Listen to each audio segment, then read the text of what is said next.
Hello everyone, welcome back to another Inside Star Citizen reaction video, and this week we're talking about water.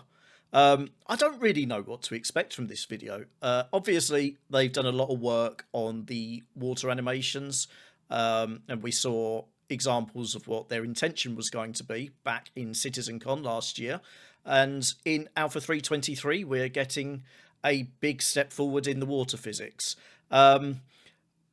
Anyone who's played games for a long time knows that water can be quite demanding on graphics, depending on how much of it's being rendered, how it's being rendered.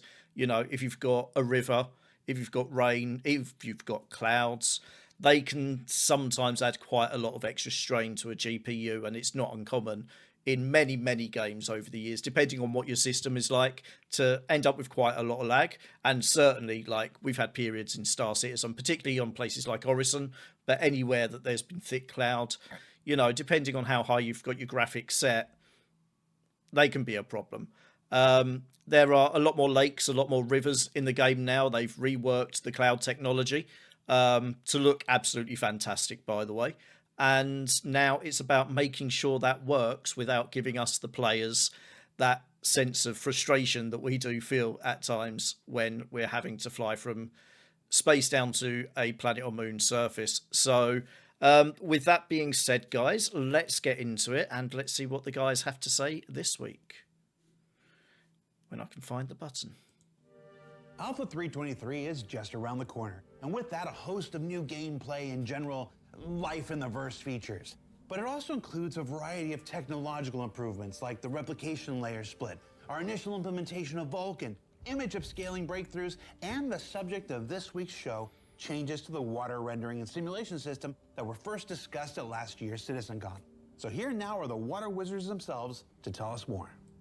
Just very briefly, before we get into the main body, obviously I have been playing on the PTU Wave 1, and this week we got our first chance to turn Vulkan on, and that's how they've set it up so far, just as a toggle button. You can change the type of rendering. That goes into a level of technology that I do not have an understanding of, but I've set mine to DLSS because that seems to be the one that works the best. And yeah, I did say DLSS, excuse me for that slight weird tone there.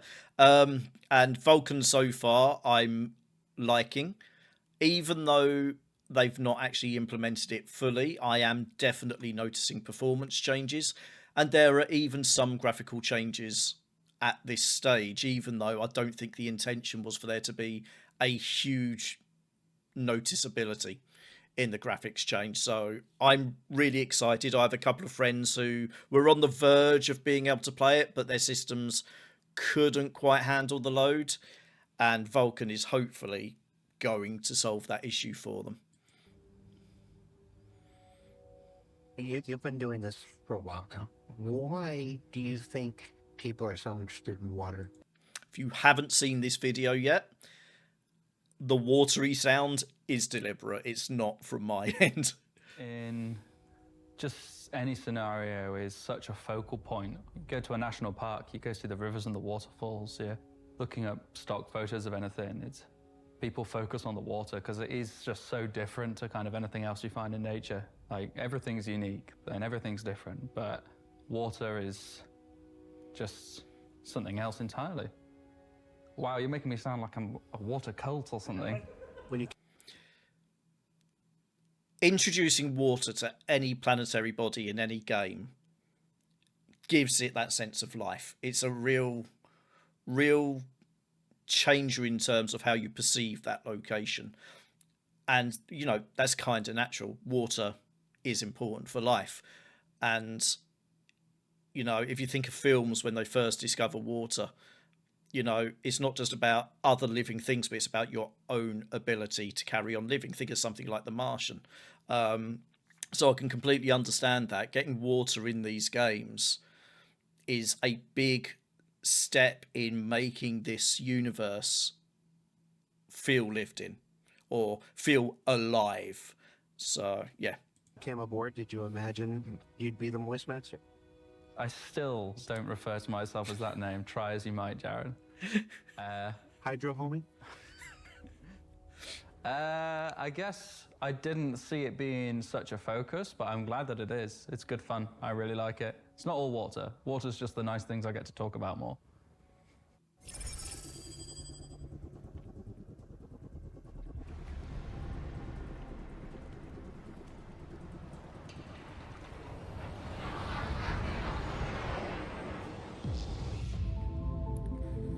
That aftershock.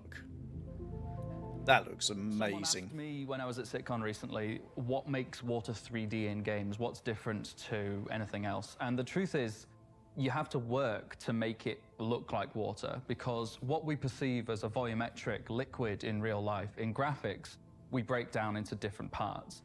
You have the water surface, which is what you see reflecting, what you can look through, where you see your waves and your foam and so on. You have the fog underneath and any particles floating around that makes you feel like you're inside water rather than just underneath a surface above you. And then you have all the effects that go to selling that, whether it be the lighting, the caustics, the boundary when it's intersecting your visor, or any of the splashes or simulation that we're going to move on to. I don't know if any of you have played Subnautica. It is one of my favourite games. I absolutely love it. And they've done water really, really well. And what he says there, you actually don't see a lot of the surface because you're not really up there that much, but it's about getting it so that it feels like you're actually looking through water and you're not just looking through air that's slightly coloured differently. So that's a really good model for how water can be done really well, and it looks like they're definitely on the right track here. So we showed a slice of what we've been doing with water at SitCon last year, and what we put out into 323 is a few steps ahead of that. So we're going to show you what we've been able to do since. Ooh, okay. Getting the rendering right was really key to making sure that the sim looks right, because anything that catches your eye and tells just you looks this isn't incredible. real is going to stick out far more than any work that we put into the sim. It has to be said that the way we rendered water in the past in Star Citizen was not really up to scratch. So we have spent a lot of time trying to make it a lot more realistic. Water is quite an interesting thing to render. It has a very complex form in its dynamics and the way it animates, but optically it's very interesting too. In some ways, water is like glass. It's transparent, it refracts and distorts light which passes through it. And it also has a surface which reflects the environment around it. Getting reflections right in games is so difficult to do, and obviously, again, quite demanding. I mean, once again, we know that there's a lot of mirrors in many of our ships that currently are non-functional, and it's quite a common thing in games for mirrors to either not be functional, or what they actually do is they don't reflect something, it's just a different image that appears as you walk past it. Again, I'm not an IT person, I can't explain all of that to you, but they did cover it a few weeks back when they were going through I can't remember what they were going through. They were going through something else and someone asked about mirrors. May have been one of the lives actually. But yeah, getting the reflections right, I think, is a really, really key thing to making water look like water. In some ways, water is also like fog. It obscures the background behind it, maybe completely obscuring it. And certainly impure water will have suspended particles which themselves reflect light and give the water a cloudy hue. The water surface may feature foam, certainly where waves are occurring or at shorelines. One thing we wanted to do was improve the way we render foam on the ocean surface. This involved having it show detail when viewed close up, and also having it disperse in a very naturalistic way, where the foam breaks apart into small patches and the bubbles dissipate. One thing we did to get the details on the close-up views of foam is photograph a pan of soapy water. This gave us the required detail to project onto the foam surface and give the look we wanted. It's nice to think that all of the foam you see on any ocean in the verse started its life in a soapy pan of water in my kitchen. In Star Citizen, players can enter the water This means they can view the water from underneath the surface. So we spent lots of time making sure underwater views look correct, Good. showing fogging and so on. Looks like there's not enough When the player resistance enters still. the water line may cut across the player's visor, and we took a lot of time getting that to render That's correctly nice. and show as expected. I really think the improvements that have gone into the rendering of the water, especially the surface, the fog, it's leaps and bounds ahead of what was in 322. So from rendering, Oh, yeah. let's move on to surface simulation. What we wanted to Was that an 890 jump? provide some next level visuals to go with all the things that can interact with water in our game. With the nature of the sandbox universe, there's just so many ways you can interact with it. And with all our spaceships and the colossal thrusters and wakes they can throw off, we really wanted to be able to match that with the water rendering. That looks The way we decided incredible. to approach this, instead of having a square that follows the camera, like many games do, of water simulation, we wanted to have something more powerful than this. We wanted you to be able to stand at the top of a mountain and watch a ship fly across a lake underneath, drawing the wake behind it. And you wouldn't get that with a fixed square around No. the camera.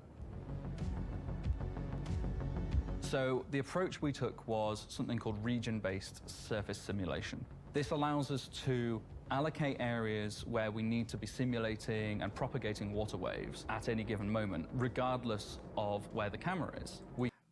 I will say, he's saying a lot of stuff now that is going right over my head. It sounds really impressive. Most importantly, it looks absolutely amazing.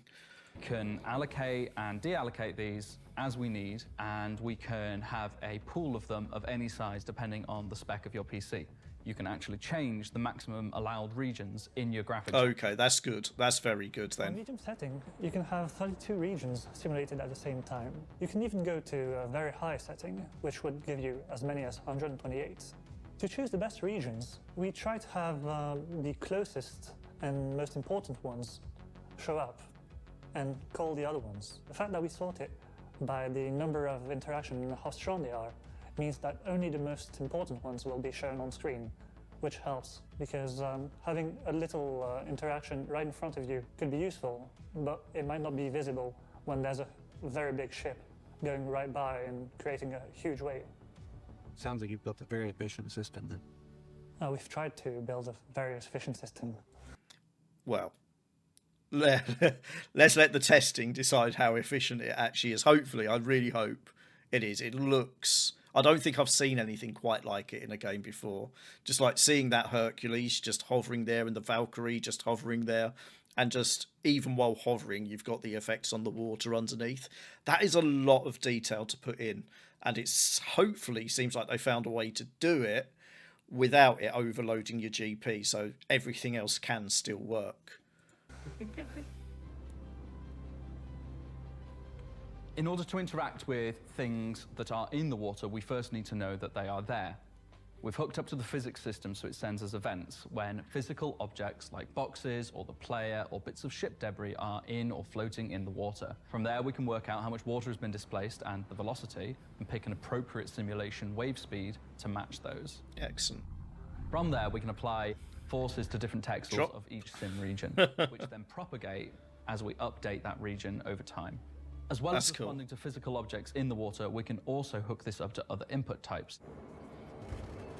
For example, we could have a ship falling into water, creating a huge displacement. But we can also have footsteps near the beach. Good. Or we could also have bullets and missiles and explosions. Love that. For the player, this means that you can be way more immersed in your game. That's the most Star Wars moment possible. Look at that. On the water. We wanted to be able to create the best visual impact we could without having an impact on your bandwidth and server performance, etc. Good. Especially as we move into bigger and bigger player counts. That's kind of important with this game. Water simulation is done on the client and is visual only, and I think that way we get the best possible result out of it. All of the information that we get from the different systems is then packaged and sent to the water buffer. Tying this all together is the water buffer. This allows us to take in inputs from multiple systems to the shape of the water surface, and then use that information in lots of other systems, such as additional effects and, of course, rendering the water. Each patch of ocean is able to render with both the water buffer on and off. If it is off, it simply shows the ocean waves according to where it is on the planet. If it is on, it first populates the water buffer region with the wave data in that patch. We then add in any simulation data or data from other inputs. Then when we come to render the ocean patch, we look up again from this buffer where we have the total added together result of both the original ocean waves, the simulation, and any other inputs. To copy the simulation in, we build a mesh that covers parts of the water buffer that we're going to write into. The UV coordinates of each vertex in that mesh point to a specific part of the region atlas. This allows us to read specific parts of simulations and input them to other parts of the water buffer, and it allows us to do it in just one draw call. Having the water buffer set up like this to receive multiple inputs leaves the door open for implementing multiple types of simulation going forward. For example, beach crest waves could be input into this system. This means as well. If anyone watching can give me a really plain English explanation of what he just said, I would love that, because, as I said, I've never studied any of this kind of thing. Literally, IT started when I was age 15 at school, and I was being taught very, very basic stuff in a converted corridor. So I actually never had any kind of education on anything like this. So if anybody can actually like put that in real layman's terms, go ahead and chuck it down in the comments below. For me and for anyone else who, like me, is listening to what sounds really impressive, but really we're just taking his word for it as to how this works, which, you know, he's the expert, and yeah, your help will be appreciated. Well, that any other system nearby can look up to see where the waves are and see how high the water is. We use this to drive a number of different effects. That literally is in the water. To have the graphic system query what nearby waves are doing. This allows us to render things called caustics. Caustics are where the ocean surface is focusing sunlight onto areas nearby. So, for example, it may focus light from the sun onto the seabed, making certain white patches animate around. That looks beautiful. Reflected upwards onto the side of a vehicle, for example. That effect as well is very important pretty perfect. Rendering, and leaving them out would have meant the water did not look correct.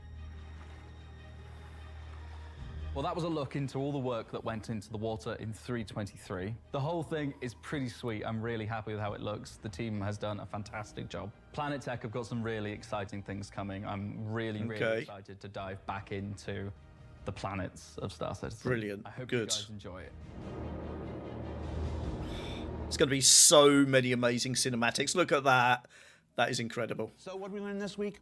Well, we learned that the updated rendering system makes water look more like water, that region-based simulation makes water behave more like water, and that the new water buffer itself hooks into all the other systems, like physics, which will get its own series of improvements down the line, to make water interact better with the variety of things that players throw into it. Boy, you love throwing things into the water, don't you? For Inside Star Citizen, I'm Jared Huckabee. Thanks for letting us share the process of game development with you, and we'll see you all here next week. Okay, well, let's get back to that last image, because that was actually absolutely stunning. I just want to have a look at this again, because just looking at that image, like, that looks realistic. That is, I mean, presumably that's a much higher end PC than I'm using, so I won't quite get that same effect, but still, it's absolutely amazing. I would love to see this in 4K on one of the big wide screens. That would be beautiful. So in terms of actual gameplay itself, this isn't a gameplay changer per se. It's more about the environment that we're in, about the visuals, about how real the world feels to us. And it is a massive step forward in terms of the tech, as they've described. I can just imagine people who do a lot of low flying. This is going to add another extra little bit of just joy to doing the low flying, as they fly across a sea or a lake, or fly down the length of a river or something. It's just going to really add another dimension to it. I do have a question about what the current physics in terms of players entering the water is going to be, or, you know, we saw an 890 jump there, literally landed in shallow water. Is that now possible, or is that going to be coming down the line? Because obviously at the moment, if you know, dip your ship slightly into water, it has a tendency to explode. It'll be nice to see if that can now be adapted so that maybe you can have certain ships just, you know, nestling in the shallows. I mean, the 890 jump is perfect for things like that. All the bigger Origin ships will be. But nice. It's phenomenal work yet again. Very interested to see how my PC handles it. I've got a 3060 and I've got a Ryzen 7 5800X, so I'm not sure, you know, it's certainly not a disaster by any stretch of the imagination, but I do know that my stats are kind of like towards the lower end of recommended specs. Whether Vulkan is going to help rendering this a bit better for my PC, I don't know yet until I try it. I believe these water physics are there on the test server at the moment. I have been having a few issues, audio issues recently. So I haven't actually been able to do a lot of testing on the test server for the last few days. But I certainly will be getting in, taking a look at this. I'll grab like one of my smaller ships. I've got the Lightning. I'll probably grab the Lightning, go and find some of the rivers and lakes and just go and fly over them and just see how it looks. And maybe I'll probably get a couple of screenshots that I can chuck out on Twitter or down in the community section on this page as well. But yeah, there's not really a lot for me to say about this because it's not going to directly change how I play the game. It's not necessarily going to make how I play the game any better, but I really appreciate the visuals of this game. It's one of the things that got me interested in it. And to see those visuals taking a big step forward is really, really exciting. And, you know, we're getting closer and closer to Pyro. We're getting closer to 4.0.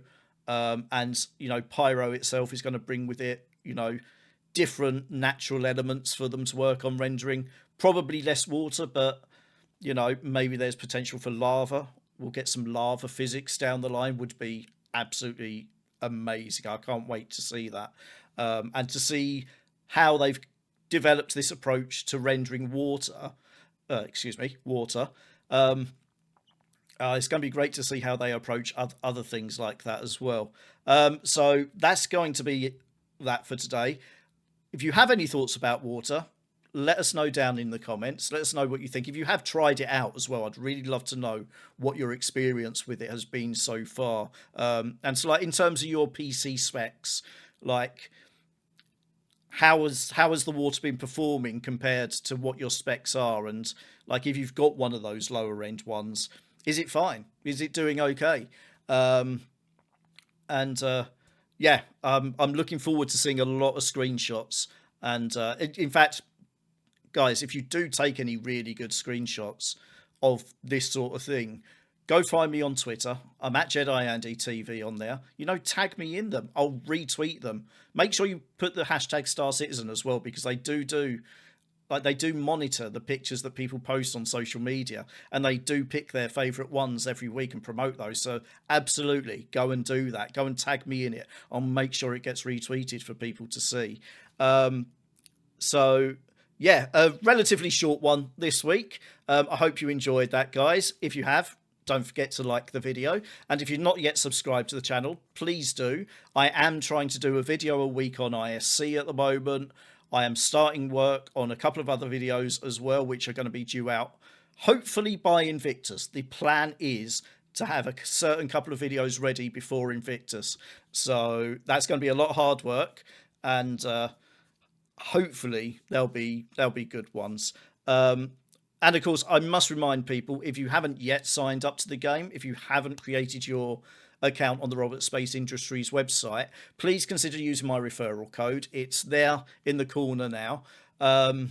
That will get you, at the moment, you'll get 5,000 UEC to spend on items in the game, but you'll also, until May the 2nd this year, you'll get a free Merlin P50 or P52 Merlin, which is a short-range snub fighter, if you spend at least $40 on your first pledge, which will basically cover the most basic pledges anyway.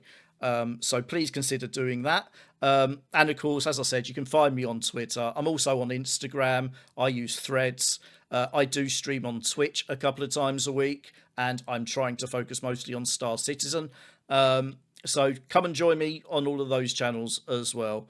But that will be it for this week. Look out for next week's video. And, you know, happy low flying. I'll see you all soon.